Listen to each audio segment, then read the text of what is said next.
Welcome back as we begin the next procedure, which is an inspection of all parts. We'd like to mention the fact that during an overhaul, it would be usual for all bearings to be renewed. Bearing replacement procedures are covered in detail in other Tech AV programs. Oil seals are also renewed during overhauls. This procedure was covered in the previous program. Considering the worm shaft and the worm wheel, we are concerned with wear or damage. The spiral groove on the worm shaft should be checked for any damage or pitting. The worm shaft, being of harder material than the gear wheel, does not tend to wear. Overheating during operation can cause the shaft to take on a blue coloration. If this has occurred, then the shaft will have to be replaced. Looking next at the worm gear, we first inspect for wear. This gear is usually made from bronze, and wear can be expected after many years of work.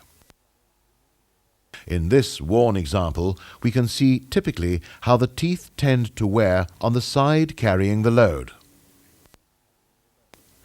We next check the seal landing for wear.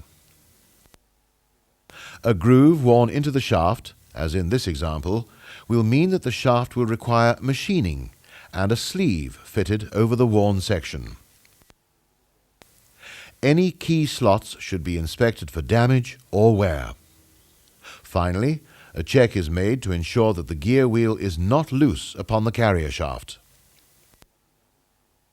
Should we consider reusing the existing bearings, they will have to be thoroughly examined and checked as explained in the Basic Bearing Maintenance Program.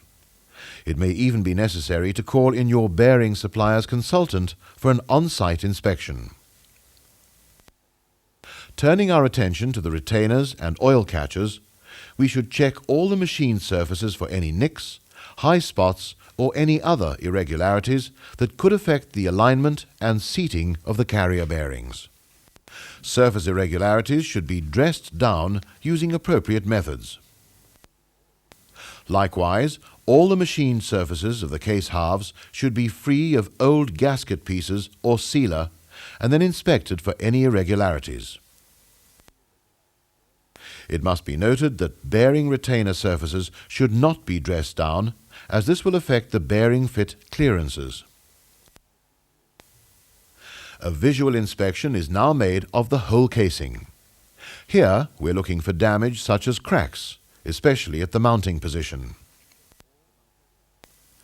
All threaded holes should be checked to ensure that the threads are in serviceable condition. Worn threads may be restored using appropriate threaded inserts. The same inspection should be made to the upper case half as well. All fasteners should be inspected and renewed as necessary if in any way damaged. Finally, we check the condition of the fan and the fan cowling. After the break, we shall begin the reassembling procedure.